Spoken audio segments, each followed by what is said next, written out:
Hello all, happy evening. It's another rainy day over here. Let's get inside our video.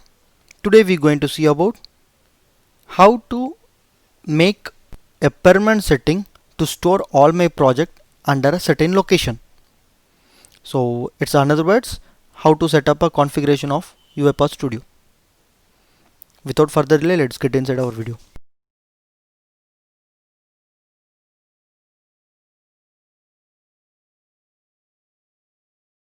Yeah, this is the screen of UiPath Studio Pro, which we have seen in our previous video, how to create a project. So now I have created a project under a certain location.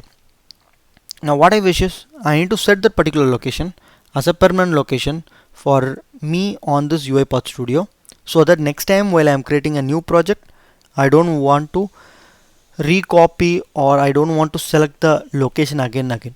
So to make sure, click on the home screen, or if you are opening the UiPath Studio freshly, in the left pane there is something called as settings. Click on settings. Under settings there is something called as locations. Go to the location and browse the path over here.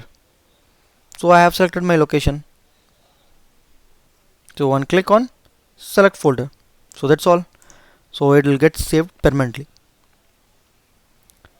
Please comment your views. Click on like, share and subscribe our channel. For latest update, please click on the bell icon. Thank you so much.